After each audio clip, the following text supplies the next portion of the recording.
November 24, 1942, Pacific Ocean. Rescue ship USS Heron approached the raft. 3 men were alive. The other 5? Missing. Commander Captain William Chen held a journal in his hands. 47 pages, but pages for days 11, 12, and 13, 3 pages had been torn out. The edges were ragged, ripped hastily, perhaps in panic. The rescue crew asked, "Where are the other 5 men?" Chen remained silent. His gaze was empty. His lips trembled, but no words came. Then he whispered, "Don't read the journal, please. On those pages, some things should never be written."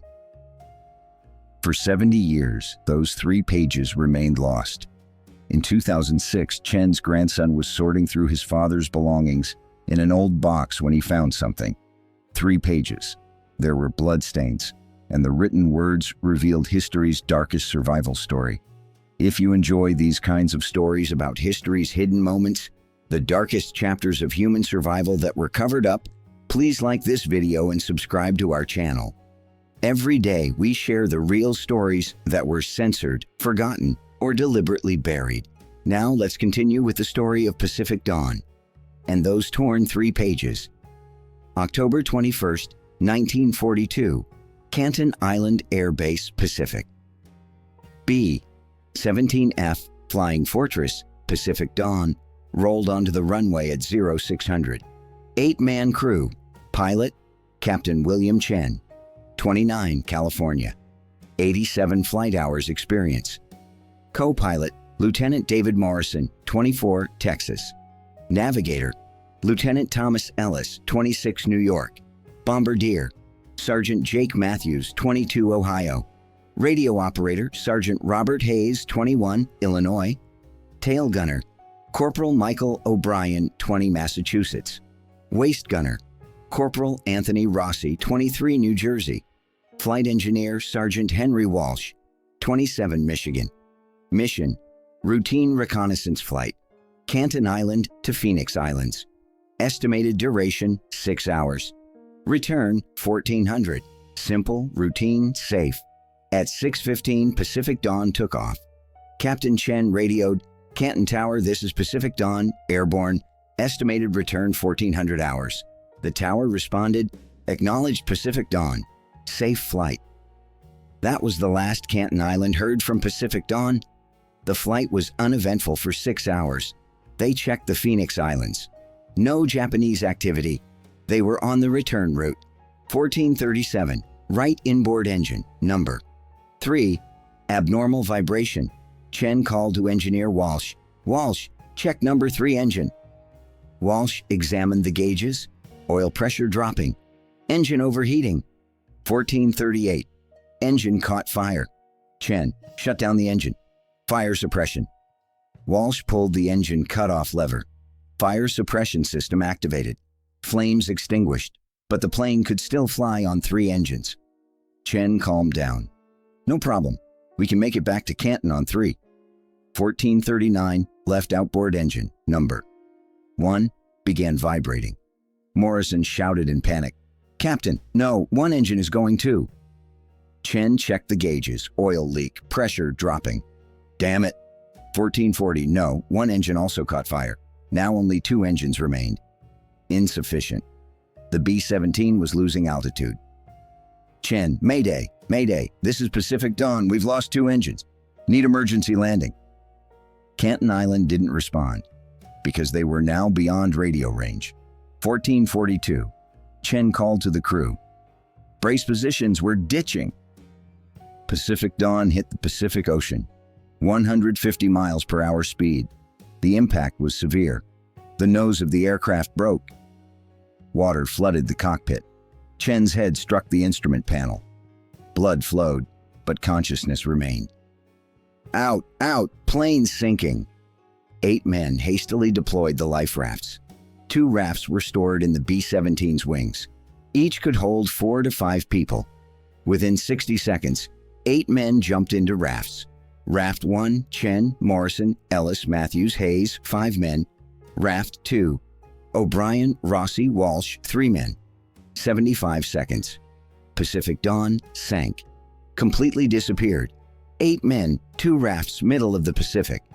Position: approximately 2 degrees 30 minutes south, 170 degrees 45 minutes west. Nearest land, Canton Island, 1,100 miles west. No radio, no flares, no water, no food, and no one was looking for them. Because Canton Island didn't know they'd crashed. The plane went down outside radio range. Chen pulled out his journal. It was in a waterproof pouch. He began writing. Day 1, October 21st, 1942. Plane crashed. 8 men alive, 2 rafts, position uncertain, no help. God help us. The first 2 days, morale was high.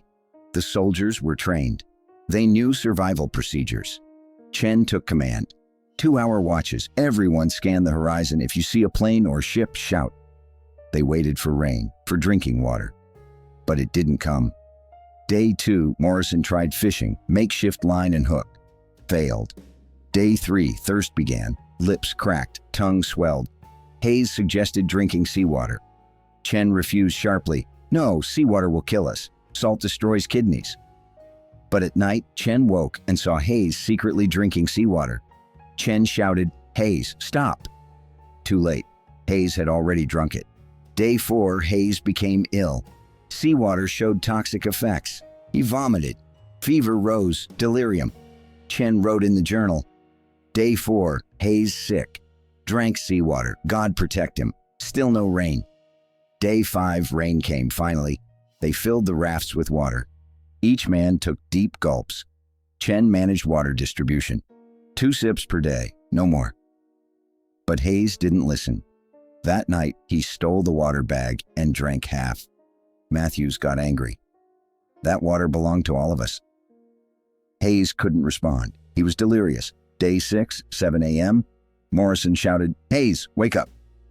Hayes didn't respond. His hands were cold. His chest wasn't moving. Chen checked. No pulse. He's dead. Silence.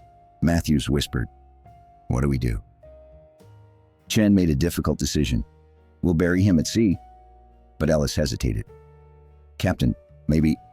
Chen looked sharply. Maybe what? Ellis backed down. Nothing. Hayes's body was committed to the sea. 8 men became 7. Chen wrote in the journal. Day 6, Hayes died, poisoned from seawater, buried, 7 remain. But that night, Chen heard something else. Sounds from Raft 2. Whispers and a scream. Brief, then silence. Chen shouted, Raft 2, everything okay? O'Brien replied, Yes, Captain, just... Rossi had a nightmare. But Chen heard the tremor in O'Brien's voice. Something was happening. On Raft 2, Day 7, the 2 rafts were close. Chen examined Raft 2. 3 men, O'Brien, Rossi, Walsh, were strangely silent. Chen asked, How's your water situation? Walsh answered evasively, We're managing. But Chen saw bloodstains on Walsh's lips. Are you injured? No, just cracked lips. Chen was suspicious, but he had no proof. Day 8, something changed. Raft 2 began creating distance deliberately. Chen shouted, Raft 2, stay close, we move together. O'Brien replied, Yes, Captain. But the distance continued increasing. At night, Chen was sleepless. He wrote in the journal, Day 8, Raft 2 drifting away, something's wrong, but I don't know what. God protect us. Day 9, morning. The 2 rafts were now 200 meters apart. Afternoon, Chen's raft rocked with a gentle wave. There was wind, but not severe. But at 1800, Raft 2 disappeared. When darkness fell, they were no longer visible. Chen shouted, Raft 2, Raft 2. No answer. Morrison, maybe they drifted in a storm? Chen looked at the sky. Stars were visible. There was no storm, but he couldn't say it, because the other explanation was worse. Chen wrote in the journal, Day 9, Raft 2 lost in a storm or deliberate? I don't know. 4 remain, me, Morrison, Ellis, Matthews. But the next day, everything changed. Day 10, 9 o'clock. Ellis shouted, Raft, I see a raft. Raft 2 was returning, but something was wrong. Only 2 men remained, O'Brien and Walsh. Chen shouted, Where's Rossi? O'Brien remained silent. Walsh whispered, he died. When? Night, from illness. Chen was suspicious. Did you commit his body to the sea? Walsh nodded, but Chen saw the stains at the corners of Walsh's mouth. Dark red, fresh, and inside the raft a piece of bone. Human bone. Chen's stomach turned, but he didn't speak, because if he confronted them, he'd have to admit something. The darkest boundary of humanity. That night, Chen wrote in the journal, Day 10, Raft 2 returned, 2 men, Rossi died. But I know, God forgive me, I know. Day 11, water was gone, no food. 4 men, Chen, Morrison, Ellis, Matthews, dying of starvation. Morrison was the first to speak. Captain, if we don't do something, we'll all die. Chen, what do you suggest? Morrison looked at Raft 2, O'Brien and Walsh. They survived. How? Ellis whispered, you know how. Silence. Matthews. No, we can't do this. Chen, we won't. But that night, a storm came. A real storm this time. Waves separated the 2 rafts. Chen's raft broke away from Raft 2. Morning, Raft 2 was gone, completely. And on Chen's raft, now only 3 men remained. Chen, Ellis, Matthews. Morrison was missing. Chen asked Ellis, where's Morrison? Ellis remained silent. Matthews cried. Chen understood. That day, Chen began writing in his journal. But when he saw what he'd written, he shuddered. Day 11. Storm. Morrison missing. But I'm lying. Morrison isn't missing. We... Chen tore out the page.